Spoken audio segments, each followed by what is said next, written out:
Hey guys, Sabri Subi here, and welcome to this module of quantum growth called multi-level mental models. And in today's training, I'm going to be really diving in and deconstructing, multi-level mental models. And as I briefly touched on in the module Eudaimonic Paradigm, mental models are descriptions of reality that apply across every area of your life. And they don't get outdated and provide immediate results by helping you make better decisions. And they are really the invisible links that connects disciplines together. But before we dive into the weeds and into the actual specifics of them, let me just cover what we'll be going over in today's training. We'll be going over multi-level mental models, second order thinking, critical thinking, Cue Bono, first principles, the 4% rules, and also model stacking. So let's start with multi-level mental models. Look, at its essence, a mental model is a simplified, scaled down version of some aspect of the world, a schematic of a particular piece of reality. They are deep principles that apply across every area of your life and are always relevant and do provide you those immediate results by helping you make better decisions. And once you reach an understanding of a mental model, you have a tool that you can then apply in many situations and in the future on any other things that are going to kind of pop up. And it really helps you just to be much more efficient, get more done, make way better decisions, and have better relationships and become more focused and more successful. Overall, they really give you a wider aperture on life, so you're able to see the connections more naturally between things. And using multi-level mental models gives you a wider lens so you can see patterns. Here's a quote by Charlie Munger. "You can't really know anything if you just remember isolated facts and try and bang them back. You've got to have models in your head. You may have noticed that students who just try to remember and pound back what is remembered, well, they fail in school and in life. You've got to hang experience on a latticework of models in your head. Fortunately, it isn't that tough because 80 or 90 important models will carry about 90% of the freight in making you a worldly wise person. And of those, only a mere handful really carry any heavy freight, right? So in today's training, I'm going to be walking you through a few of the mental models that I have personally found to carry the heaviest freight, and the objective of learning and applying these models to learn faster, think better, and make smarter decisions. Now, really, what they allow you to do is create order from chaos. That is the way that I apply mental models, and that's really how I look at, what they're all about. And it's about being a systems thinker. That is visualizing complex systems as machines and then figuring out the cause and effect relationships within them, and then writing down the principles and then forming mental models so in the future you can apply these mental models to just making much better decisions, which is how you upgrade your brain and have the ability to think with second and third order thinking, which brings us to our first mental model, which is second order thinking. And it is a powerful part of the cause and effect mental model. And it's incredibly powerful because things are not always as they appear. Often when we solve one problem, we end up unintentionally creating another one that's even worse. And the best way to examine the long-term consequences of our decision is to use second order thinking. The ability to think through problems to the second, third, fourth, fifth, order consequences is what we call second order thinking for short. And it is a powerful tool to really supercharge your way of thinking. And I look at my brain software as the most important thing in my life. And I have to police and control what this software is running. And I need to make sure that I'm constantly upgrading it. And most people operate in level 1, which is first order thinking, or the realm I call chaos, right? You see, there is a blizzard that everyone is normally in, and that's where they're caught with all of these things like just coming at them, and especially in business, right? It's just a chaotic blizzard of activity and problems that are coming your way. And this level of reality is essentially about just getting shit done, like creating a to-do list of your most important to least important tasks, and then just ripping all the way through them and try to being as brutally effective as ripping through that to-do list.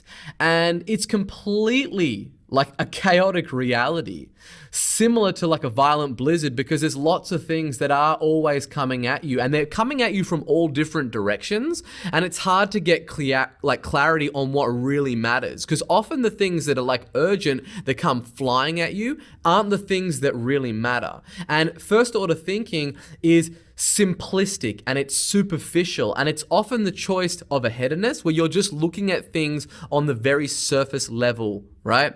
And just about everyone can do it, and it's pretty much the realm that everyone operates in.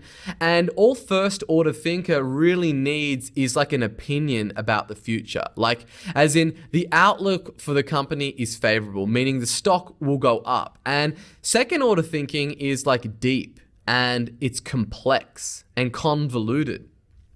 First order thinking is fast and easy. It doesn't take much brain power to do it.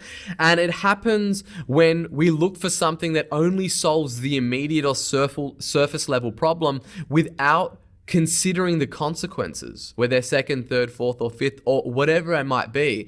For example, right, you can think of this as like, I'm hungry and I would really love to eat like a piece of cake. And that's kind of the first order thinking, like I'm really hungry, I would love a piece of cake. And the second order thinking is more deliberate. It is thinking in terms of like the interactions and the interconnectedness and the time as well, and layering that on there and understanding that despite our intentions, our interventions often cause harm.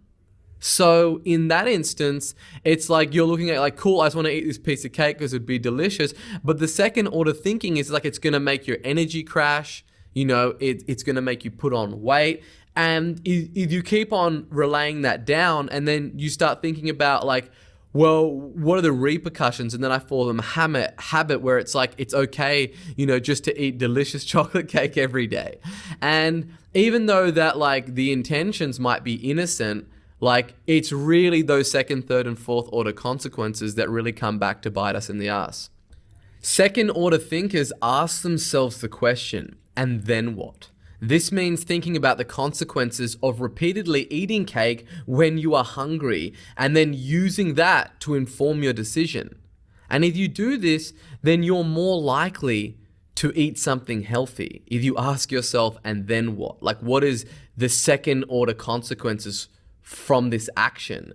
And you can also look at it as short-term versus long-term thinking. First order thinking is very simple. Everyone reaches the same conclusion. And this is where things get really interesting. The road to outthinking people, it can't come from first order thinking, because that's the realm that everyone operates in. It must come from second order thinking. Extraordinary performance comes from seeing things that other people can't see. And what do I mean by this? Well, if you think about most people and the realm of activity that they operate in, they're moving at like 1,000,000 miles an hour. It's 10 a.m. They're 2 coffees down. They're hammering out emails. They've got like multiple meetings. And then at the end of the day or the end of the week, that they don't really feel like that they've really made any progress. They've just been engaged in busy activities. And they've just been busy dealing with their to-do list and the surface level issues. And it doesn't matter how productive and effective you are in this realm, because you're just spinning your wheels, hustling and grinding, and you're not doing anything that's gaining leverage. And these things are great, right? You do definitely need them. You need to grind, you need to hustle to be successful, and you need to, get stuff done, but only if applied to the right tasks. And you're not just constantly being like a firefighter and running from this area of your business to this area. And you're just kind of constantly dealing with the surface level issues and immediate bushfires that come up. Because if you want to take your business to the next level, you need to transcend your thinking and you need to operate on a new level. And this new level is really thinking about the long term, because typically actions and activities that have a first order equaling negative, like it's some pain, it's some complexity that you need to work through, they have a positive second order consequence, right? And a lot of extraordinary things in life are a result of things that the first order is negative and the second order is positive. So just because things look like that they have no immediate payoff or like immediate pleasure doesn't mean that that is the case. All it means is that you'll have less competition if the second and third order consequences are positive, because everyone who thinks at the first order, they won't think things through, right? They're all about optimizing a situation where the first order consequences are positive. And typically, if you go down that road, then the second and third order consequences are negative. So they get the short-term satisfaction, but the long-term detraction from what it is that they're trying to get to and where they're trying to go and the things that they're trying to achieve. So a case in point would be Jeff Bezos. And like with his business, Amazon, not making a profit for the first several years. And it took Amazon more than 14 years. That's 58 quarters after its like public offering back in May 1997 to make cumulatively as much profit as it produced in the first quarter of 2018 alone. This is second order thinking. Operating from second order thinking generally means that you get less done in a day, but get drastically more done in a year or in your entire life. This happens because the value of operating on levels 2 and 3, they compound over time, just like they have with Amazon. And at the time of recording this, Amazon is the most valuable company in the world with a market cap of over $315 billion. So let's look at this quote by Ray Dalio. Failing to consider second and third order consequences is the cause of a lot of painfully bad decisions. And it is especially deadly when the first inferior option confirms your own biases. Never seize on the first available option, no matter how good it seems, before you've asked the questions and have explored. And a visual way to represent, your odds of success is really the extent to which you consider second and third order consequences. So, if you're looking at, operating in just that first realm, your odds of success are going to be very, very slim because you're just optimizing and you're working on the very surface level stuff and you're optimizing for the immediate benefit and you're not fast forwarding through time and having a look at what those second and third order consequences look like. And if you have two choices, right, to make in your business and they're relatively equal, like it's a 50-50, take the path that is more difficult and more painful in the short term. And typically what you'll find that's the thing that's going to get you the most success in the long term. And you do this by uncovering and using deep principles and multi-level mental models to experience unparalleled growth. To illustrate this shift in thinking, it's the same you might experience when looking at this picture you can see on the screen. At first, you see one image, right? And then your eyes and your brain recognize the second one and store it in your memory forever.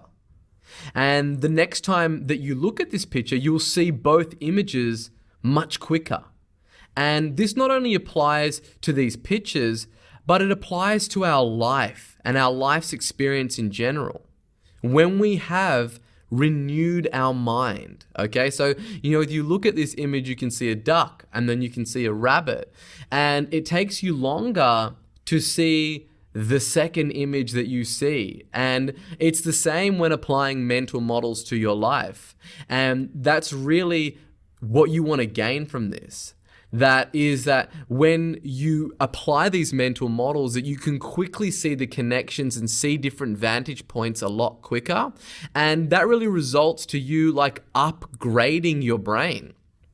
And as I said before, I look at my brain software as the most important thing in my life. And I have to be very careful in terms of that software, and have to be, put a lot of thought into the design of this software. And I'm constantly upgrading it, because as you become more successful in life, you have to do things differently in order to get to the next level. You can't just keep using like trial and error and building your knowledge on a potentially shaky foundation, or using like an excessive amount of your brain's CPU to make decisions every time. Because when you're in business and you're scaling up a business and you start to add levels of complexity, i.e. more humans into the system, and then more layers of management, and all, multiple different services that you're selling on multiple different products at different price points, in different geographies, in different currencies, it starts to add like a lot of load on your brain's CPU, and it becomes incredibly harder to make effective decisions if your brain is just overloaded, right? So instead of doing that and just like, looking at each individual decision and problem that really comes to you in its own unique way, you need to instead apply mental models to better differentiate the signal from the noise, and then move with speed and power, and be more confident in your decision making. Because if you don't apply mental models as you scale your business up, you're going to very, very quickly start to get decision fatigue from constantly approaching each decision from a zero base, meaning you're starting from scratch and you have to try and separate the signal from the noise and collect all the accurate data. And you're really approaching every single problem as just a brand new problem.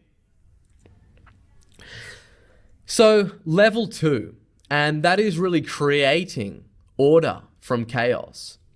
And the value of an activity isn't just the immediate result that it provides, but also the underlying principles at play. So the principles that you learn in any situation are often more valuable than the immediate result, because you can apply them to the rest of your life and all the other areas of your life, and you can make better decisions. As opposed to just being in that reactive, state, that level 1 state of just chaos, where you're simply engaging with tasks on their face value. Level 2 is really about synthesizing your learnings and then boiling them down into mental models. So let me explain this. For example, let's say that you're running ads, okay? And you're learning how to sell a specific service on a specific channel. So you're just running it for one company, and that's kind of the level 1 that you're operating in, okay? And you're just applying just that skill on that specific surface, on that specific channel. So how to sell, like financial planning services on Google. Then a level down is you're learning how to sell a specific service on any channel. So then you start running ads on Google and Facebook and YouTube and radio ads, all for financial planning, for instance. And then you go one level deeper and you learn how to sell any service on any channel, right? So you're learning whatever it is. It doesn't matter. It could be financial planning. It can be weight loss. It can be property investment, digital marketing, Facebook ads. You know how to sell any service on any channel. And then a level deeper than that is how to sell anything to anyone, regardless of the channel. And, as you kind of move up, and you look going up the very, very top, these are more specific and really more contextual. And as you get down to the bottom, these are more timeless and universal, because you can apply this to anything. If you know how to sell anything to anyone, you are much more dangerous. And at level 2, each campaign that you run is really an opportunity for you to learn about related principles on multiple levels. And as you move towards like the fundamental mental models of what selling is and how it works, you get closer to the principles that are more timeless and universal and don't change with the technology. And once you reach like the timeless and universal level, you can apply a principle or a mental model to exponentially more situations that you come across. And this is the key here. Because once you reach an understanding of a mental model, in this example, say like persuasion and how to get people's attention and then influence them to actually take action on what it is that you're wanting them to do, you now have a tool that you can apply on any ad platform, whether it's Facebook or Google or radio. And these mental models can be translated into other disciplines in many other different situations and in the future to help you be more efficient and just get more done and get better results, make better decisions, have better relationships, become more successful, and really have more impact because you're applying those learnings as a mental model to other areas and other disciplines. Here's a quote by billionaire Charles Koch. "The quality of our mental models determines how well we function in the natural world." This brings us to mental model 2, which is critical thinking. Now, critical thinking is the objective analysis and evaluation of an issue in order to form a judgment. And having the ability to engage in reflective and independent thinking. And it's incredibly powerful because it's what allows you to cut through the levels of illusion and noise that we normally see and get more of a direct view on the truth. Like it allows you just to cut through all of that noise and just try to find out what is objectively, true. What is the facts of this situation? Right? Not from an objective view of whoever is sharing that, I should say. And it's about being an active learner rather than a passive recipient of information. And our society is not taught to question things through this lens, right? Like i.e., if the doctor tells you something, most people in society just think, well, it must be true because the doctor's saying it and the doctor is an authority. Therefore, there is no critical thinking or questioning to what that person is saying. However, my belief is to question everything and believe nothing until I examine it with critical thinking. And being a critical thinker also enables you just to engage in thoughtful disagreement rather than arguments, because it's not about disagreeing, it's about critically analyzing and thinking about it before accepting it as a reality. And, when you're thinking about things, it's really, really important to do this, whether it's, your partner is bringing you something or a member of your team or a salesperson is telling you something, is actually analyzing it and applying critical thinking before accepting it as reality to analyze the constituent parts and the facts and really make up your own decision from looking at it and stress testing it from multiple different vantage points. And it is the mark of an educated mind to be able to entertain a thought without accepting it. It's a brilliant quote by Aristotle. And really stop to think about that for a moment, right? It is the mark of an educated mind to be able to entertain a thought without accepting it. So you don't want to just dispel something immediately. You want to entertain it. You want to look at it from a 360-degree angle and assess, could this be true? Even if your first immediate response is no, just entertain it, right? And it's typically those people that don't have educated minds that immediately dispel things without ever even entertaining the thought of it. And critical thinking and critical thinkers in general identify, they analyze, and they solve problems systematically rather than by intuition or by instinct. with the goal of being able to arrive at the best possible solution in the circumstances that you are aware of. And the aware of is the key here. So let's look at how we get clear on what it is that we are aware of and expand our levels of awareness. And we do that by applying the 5 whys plus the how. And that is who, what, when, why, where, and how.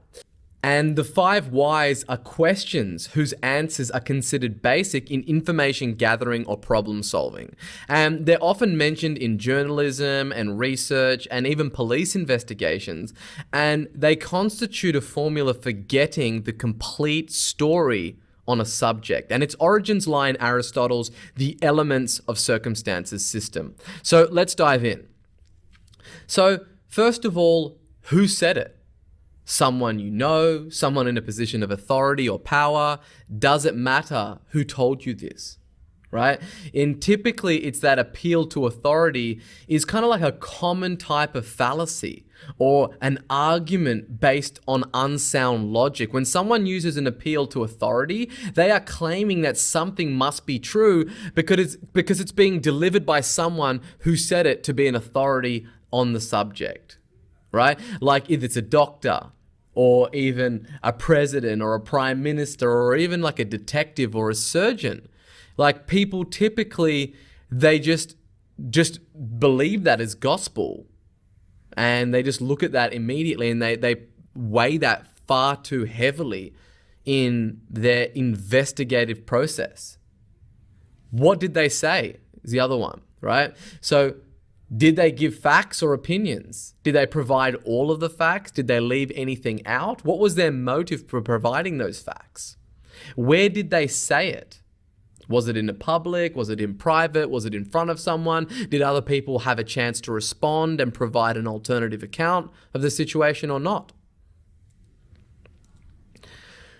When did they say it? Was it before, during, or after an important event? Is timing important? Were they highly emotional when they said it? The next one is, why did they say it? Did they explain the reasoning behind their opinion? Were they trying to make someone look good or look bad? Was there any relationship to the person that they said it about? There's all things as you start to really dive in to try and get an accurate picture. How did they say it? Were they happy? Were they sad? Angry or indifferent? Did they write it or did they say it? Did they yell it? Did they scream it? Could you understand what was actually said? Was it translated? These are the things you need to start thinking about.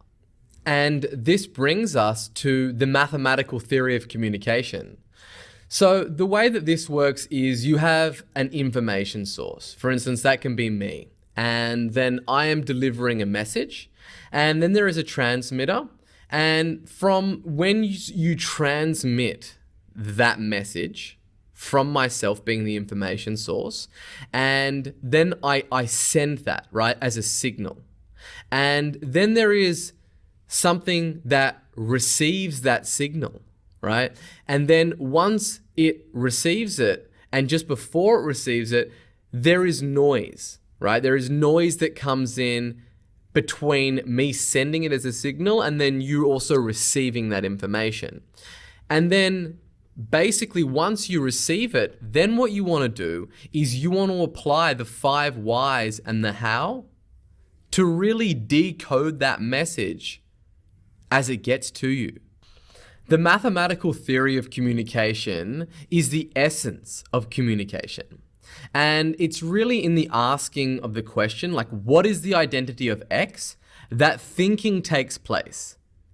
As it's in this process of grasping that identification that is logic. And logic is the art of non-contradictory identification. And this is the essence of human communication.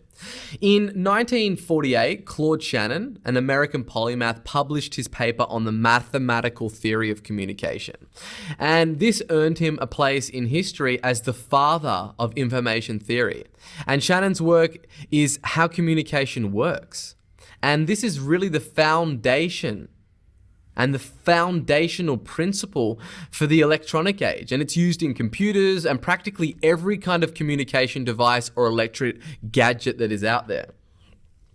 And it's really in recognizing the input and then processing it and then the output pattern that we can learn how our own process of communication is really undermined. And you have an idea and then you express that idea. And if the person that you're speaking with looks as if your message has been lost in translation, if you agree on definitions, i.e. the coded language using to transmit that message, whether it's like English or Spanish or binary code, the next step would be to identify the source of noise in the message, specifically identifying that which is the message and that which is not.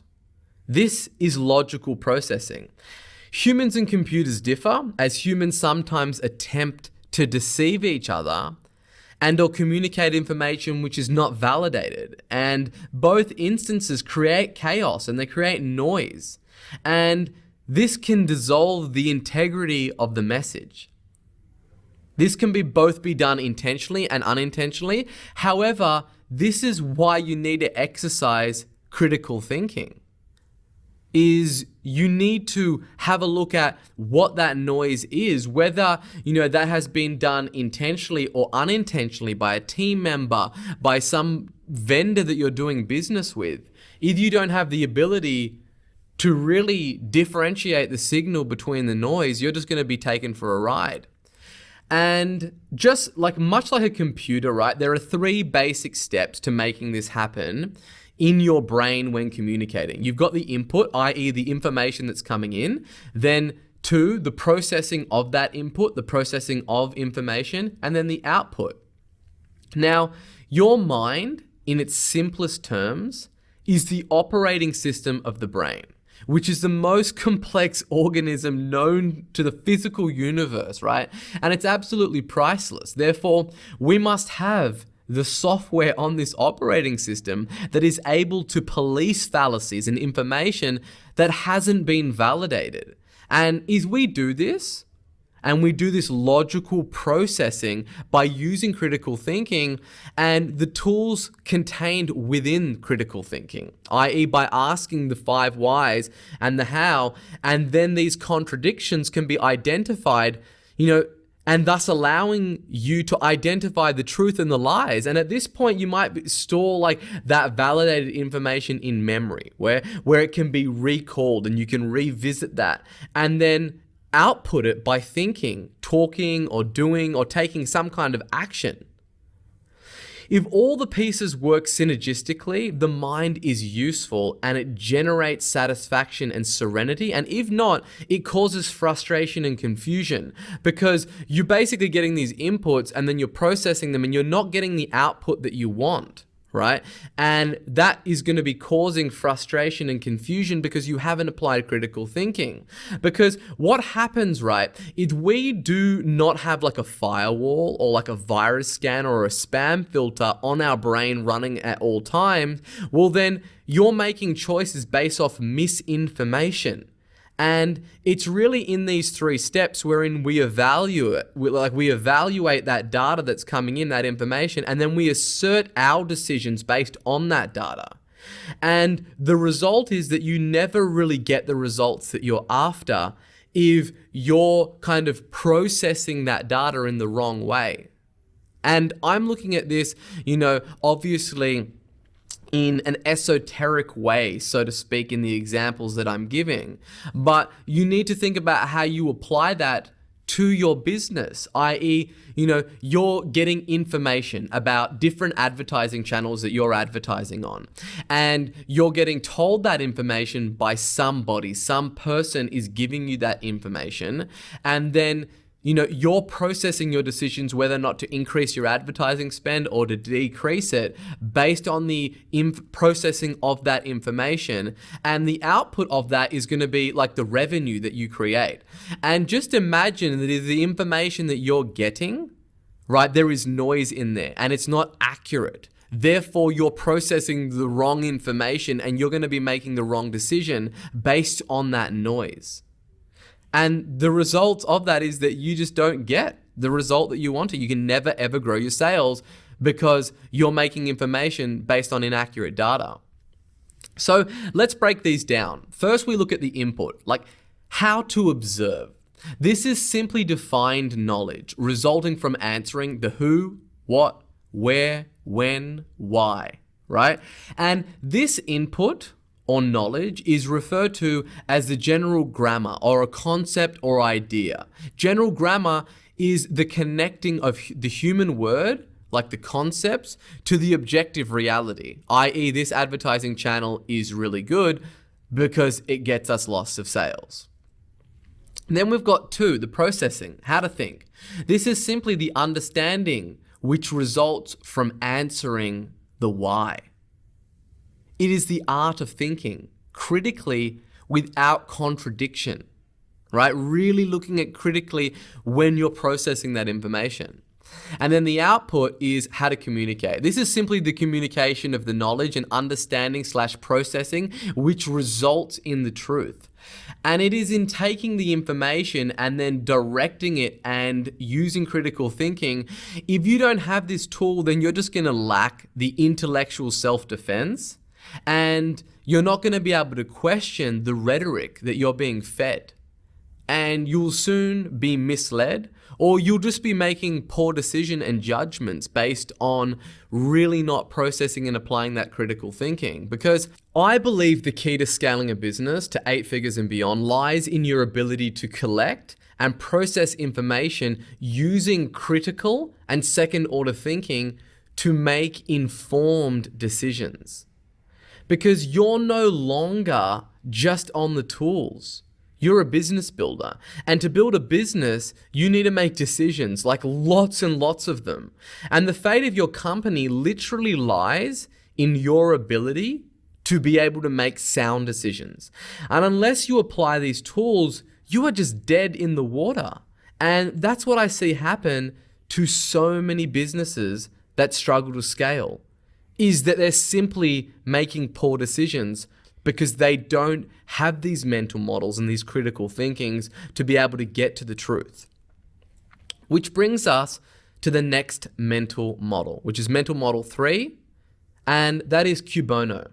And it is another mental model to apply in any given situation when you are trying to decipher the truth and understand the powers at play. And it simply means, to whom is it a benefit? It's a Latin phrase about identifying crime suspects, and it expresses the view that crimes are oftentimes committed to benefit their perpetrators, especially financially. Which party benefits may not be obvious, and there may be, scapegoats. And it can also be rendered as, whom does it profit? Or for whose good? And it's a question that you should really ask in every and all situations to truly understand the powers at play and if there could be something that is influencing the facts that have been presented to you. We're trying to mitigate risk and downside and really engineer for upside by making the right decision and questioning those inputs, i.e. the information at hand. Cui bono really is a way of acknowledging that incentive systems drive human behavior. And to understand, the probable outcomes of a system, you must really look at the people to whom the benefits flow to.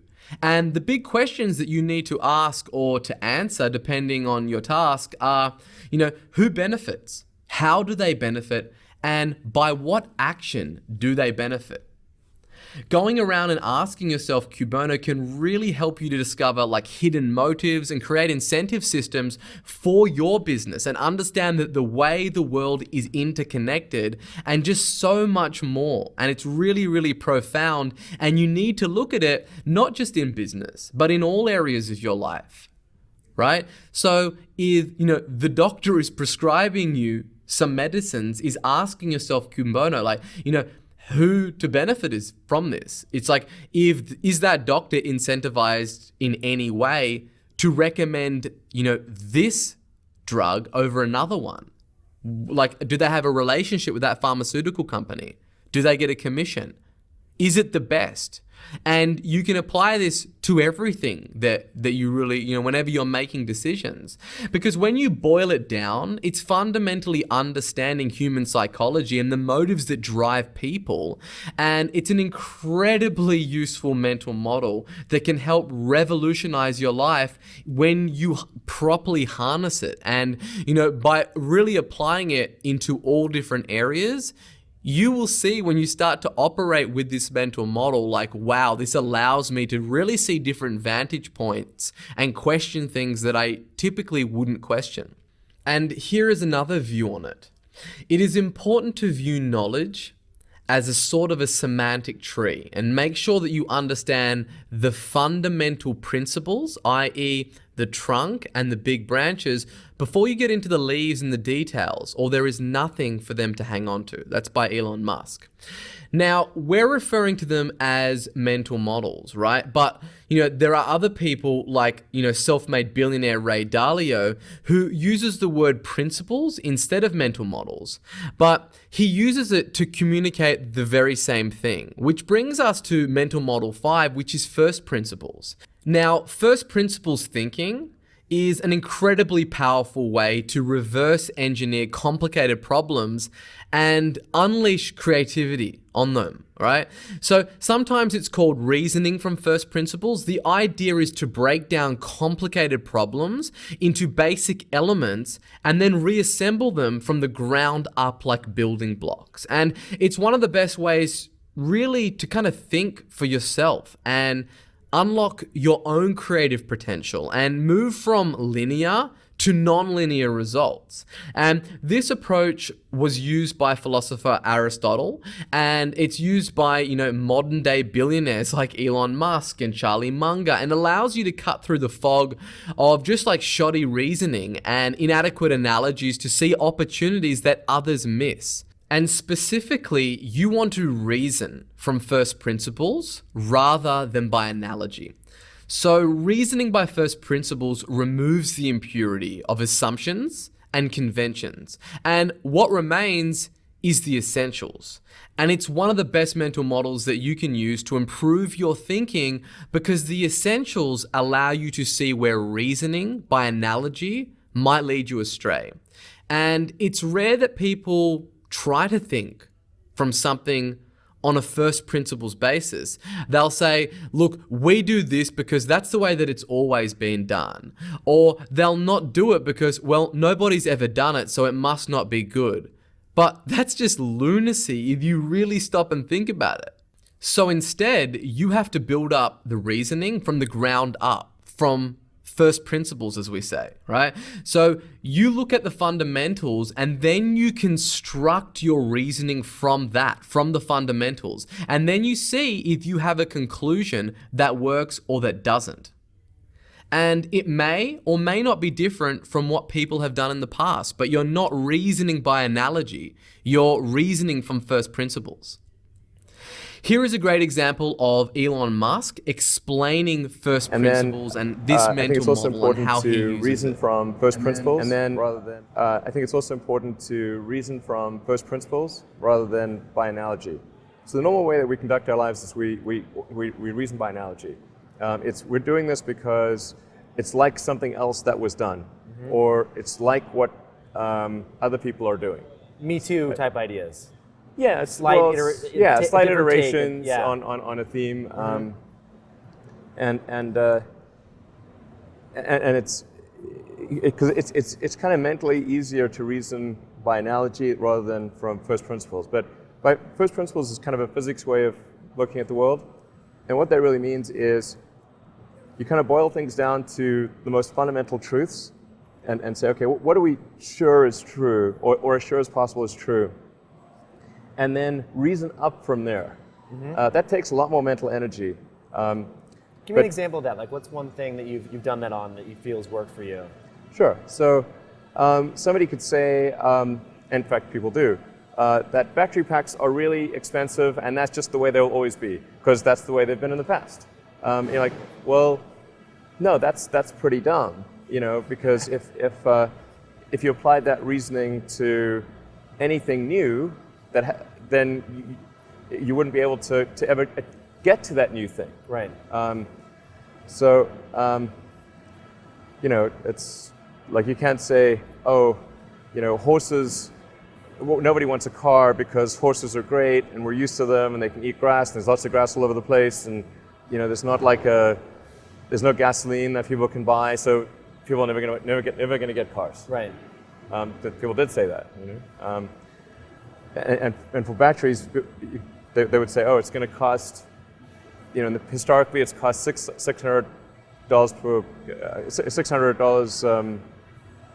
per kilowatt hour, and so it's not going to be much better than that in the future. And you say, no, okay, well, what are the batteries made of?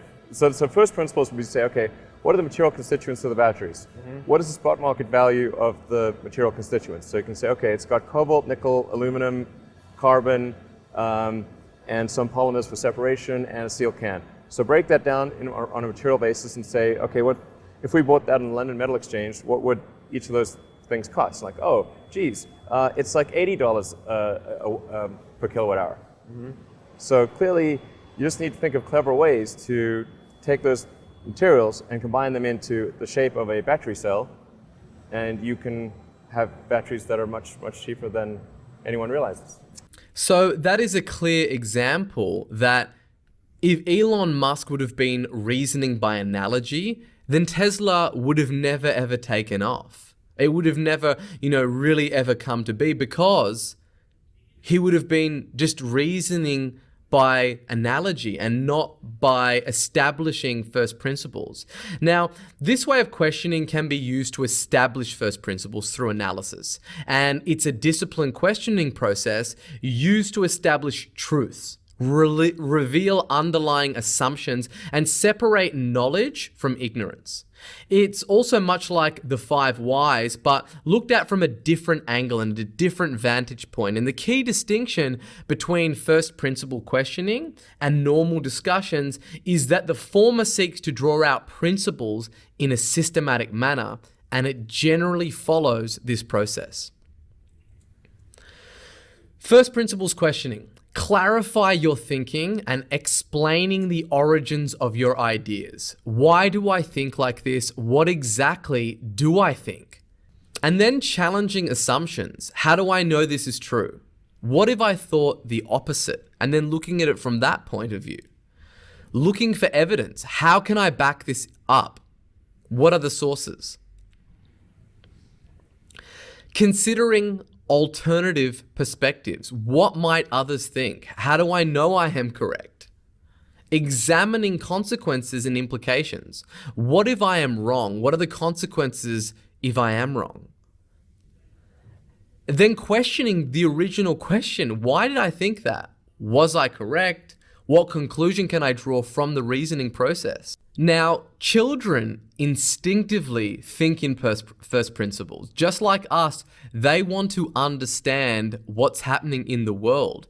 And to do so, they intuitively break through the fog with the same game that some parents have come to hate. Like, it's something that I am open to with my daughter. Like, my daughter is always like, why, Papa? Like, why does it work like that? And it's because they really want to understand what's happening in the world. And, if you have children, this is something that you don't want to be like, oh, that's just the way that it is. And that's typically what a lot of parents say. And what they're doing is they're really just shutting down that critical thinking from an early age. And it's really that, that inquisitiveness of them that is reasoning and that is really kind of questioning from first principles. So employing first principles in your daily life, right? Most of us have no problem thinking about like what it is that we want to achieve in life, at least when you're young, right? We're full of big dreams and big ideas and like boundless energy.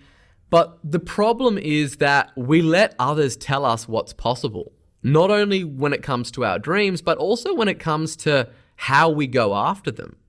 Like something that you hear all the time, and whenever I'm speaking to people, they're like, you can't have it all. Like you can't have the business, the kids, the holidays, the health, and the vitality. And they try to like sell you out of that you can't have that. And it's typically because they've given up on that themselves. And that's the reason that they're trying to tell you that.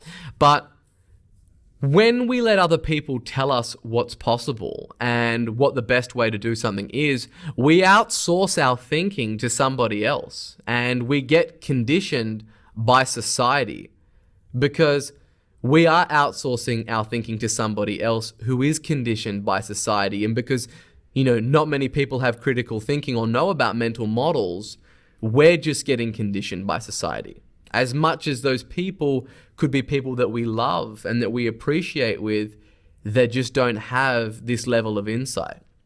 So the real power of first principles thinking is moving away from the incremental improvement and into the possibilities of quantum growth. Letting, others think for us means that we're using their analogies and their conventions and their possibilities of what their reality is. And it means that we've inherited a world that conforms to what they think.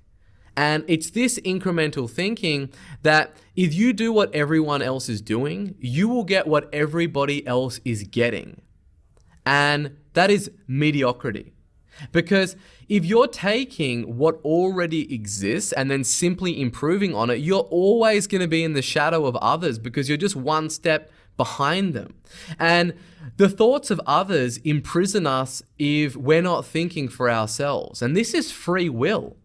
Reasoning from first principles allows us to step outside of history and conventional wisdom and what society thinks and see what is possible from our own accord. And when you really understand the principles at work, you can decide if the existing methods make sense or if they don't. And sometimes they do and sometimes they don't. All right, on to the next one. So this brings us to mental model 4, which is the 4% rule. This really became clear to me when I learned about Vilfredo Pareto. And Pareto was an Italian economist who became famous for his 80-20 rule. And this is commonly referred to as the Pareto principle. And he discovered this rule when he found that 80% of a nation's wealth was controlled by 20% of the population. And he studied this phenomenon more deeply, and he found like a disproportionate relationship between cause and effect in other areas of life. So he applied that as a mental model, including real estate and growing crops and all sorts of things. Like 20% of the input creates 80% of the result. 20% of the workers produce 80% of the result, and 20% of the customers create 80% of the revenue, and 20% of the roads cause 80% of the crashes, and on and on and on. Now, in my deep dive of like marketing psychology, I found that, his 80-20 rule to hold true for almost all areas of business, including like the popularity of the products and services that you sell and the sources of your incoming leads, or the complaints and customer service problems, or reasons customers buy, or activities in your business that really produce revenue. And why you've probably heard of the 80-20 rule, most people never truly apply it to their business, let alone other areas of their life. The 80-20 rule really demonstrates that you should disregard 80% of your business activities, and they should either be delegated or outsourced or automated so you can focus on the top 20% that really produce revenue and move the money needle for your business. And once you've done this in your business, you need to take it one step further and really become, a high performance entrepreneur. You see, because what most people don't understand is that the 80-20 rule is fractal, meaning that you can and you really should apply the 80-20 rule to the 80-20 rule itself. And that is to say that 80% of 80% of the revenue comes from 20% of the 20% of your revenue producing activities. And to put that more simply, right, you've got the 80-20 rule, which shows you that 20% of the inputs lead to 80% of the outputs. So if you apply the 80-20 to the 80-20, what you find is that you're basically left with 4% of your activity or the inputs create 64% of the outputs. And stop and think about that for a moment. 4% of your activities create 64% of the revenue in your business. And once you apply this in your business, this is how you start to get leverage. And it's how you hack the normal linear growth curve and you create exponential quantum growth. And that's really what we're all about. And that's what this whole program is about, is really just creating, that leap in exponential quantum growth for your business. And that's exactly how you do it. Now, let's look at something that I call model stacking. Now, mental models represent large chunks of reality, okay, that can be combined using what I call model stacking to create even more complex and useful models that I call multi-level mental models. And this is similar to how letters can be combined in words, which can be combined into sentences. And the first rule with mental models is that you've got to have multiple models, because if you've just got the one or two that you're using, you will distort reality so that it fits your models, or at least you'll think it does, right? And you become the equivalent of a doctor who prescribes antibiotics for every single patient that she sees. It's like the old saying, to the man with only a hammer, every problem looks like a nail. And that's a disastrous way to think about and really just to operate. So you've got to have multiple models that you can stack on top of each other. And the multi-level mental models trigger higher order thinking. This is similar to how becoming, literate triggers a whole slew of higher order thinking capabilities known as the alphabet effect. People who are able to model how more complex problems work are far more successful in solving them and making the right decision. And entrepreneurs who are able to model how a complex business works in their minds are more likely to be successful business leaders, because they must understand the complex subtleties of like finance and balance sheets and cash flow and return on capital. And they must also know about recruiting and managing A players. And they know about leading. They know about product development, marketing, sales, copywriting, media buying, and then how they all interact with their mental models and of their various stakeholders and customers and suppliers and investors. And as you progress in your life and in business, you must evolve the amount of diversity and the quality of your mental models if you really want to scale your business up and achieve higher and higher levels of success and impact. Because in business, we all start off as the practitioner, that is the builder that builds homes, or the property investor who has his own portfolio. However, as you scale, you must evolve from a business owner simply trading your time for money into a business builder, right? So you start off with like that basic trade skill and you become a master at that. And then, that's the next ascension point, is really mastering that skill, okay? And then from there, it's like you're gonna tap out how many hours that you have in a day in terms of delivering that skill and the mastery of that skill. And then you're going to become a manager of humans, right? With one trade skill. And that's typically like the next ascension point. And then from there, you're going to be managing humans across departments. So as you start up and you get, your first one, where you're on the third ascension point of just managing humans with one trade skill. That's like the person that's doing exactly what you're doing in the skill that you mastered in. But then as you scale your business up, you're going to need typically more people. And then as you get more people, then you begin to manage humans across multiple different departments, sales and marketing and finance and all the different functions of your business. And then the next level up from there is you're going to go to the highest level, which is managing the entire company and all the managers and sub-managers that are under those, and the cash flow and the total direction of where your company is really going and where it's heading. And as you do, you need to increase the amount of mental models that you have in your lattice work and that you can apply to your business and to your life, because relying on or over applying just one model is really no different than an army who tries to win every war with just one weapon, right? All models, no matter how brilliant, are imperfect.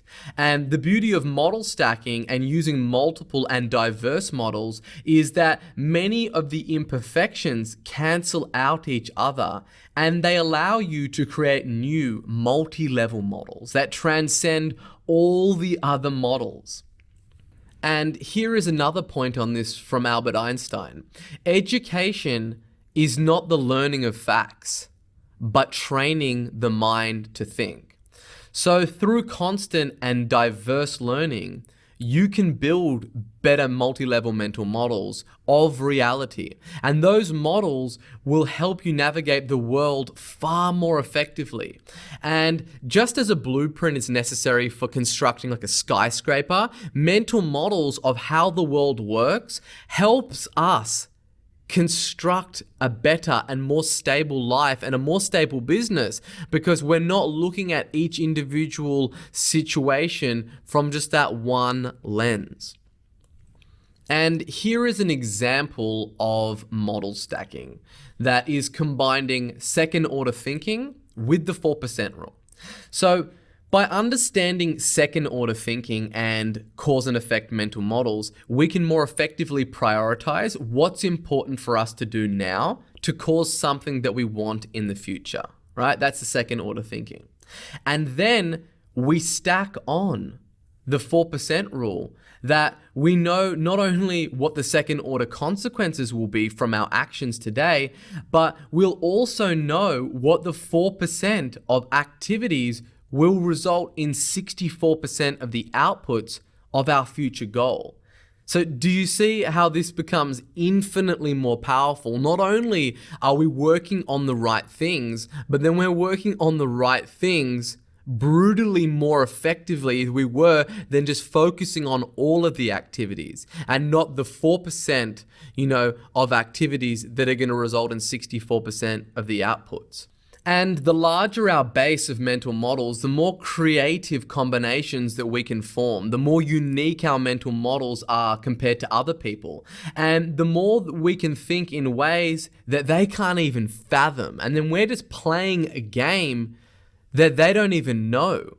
And let alone comparing us with people who were stuck in the chaotic blizzard of first order thinking and don't have any mental models at all, right? Those guys are just toast. We're just going to eradicate them altogether because they just have not evolved their thinking. So model stacking is really about forming a lattice work where you have like first principles and then you stacked critical thinking on it. And then you stack second order thinking, and then you stack the 4% rule. And all of a sudden you're starting to build out what these models look like and these mental models, and you're forming your own multi-level mental models. And then this becomes the lattice work that you make all of your decisions through, and that you run your life through, and that you run your business through, and you become brutally effective at making decisions very quickly and moving faster. And it's like a flywheel. You just get more and more momentum, and you become more and more lethal as an entrepreneur that people just can't compete with, because there's all this stuff going on, well below the surface of just what they can see on the exterior, whether it's your marketing or, your products and services or your pricing. And they can't get an insight into this. And they just can't know that you're always moving to where the puck is going and not where it is right now. And you're always just one step ahead, and you outthink them, and then you just crush them, right? So in this training, I've only, just run you through a few of the mental models, but in the resource section from this, I'm giving you a worksheet, which is the multi-level mental models cheat sheet, I should say, and also a list, an extensive list of a whole bunch of different mental models that you can apply in your business and you can apply to your life, and you can, form your own lattice work of what's going to work for you. I've only highlighted, just some of the models for the sake of just keeping this as brief as possible that I apply in my life that have really helped me. So this brings us to the action items. So you want to download the mental models cheat sheet. You want to practice those mental models over and over until you have mastery. Then you want to learn to seamlessly stack models on top of each other until it's automatic. And you really want to think about these things. And, whenever you're looking at a problem that's in your life or that's in your business, is looking at how do you apply a mental model, and then having a look at how do you stack another model on top of it. And the more that you do this, the more that you train your brain to think in this systematic way.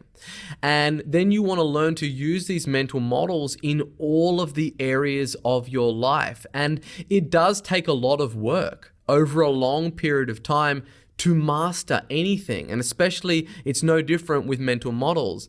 And if you look at any top performer in any field, you will see that they apply a set of models and principles in order to reach the summit of their chosen field, right? They are never operating in that chaotic blizzard of just first order thinking.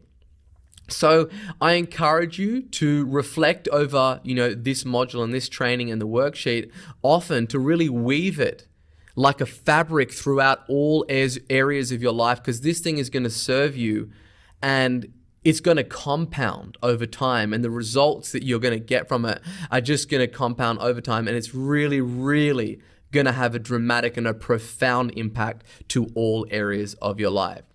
So they're the action items. Get to work, think about this stuff, and start to implement it, and I will see you in the next video.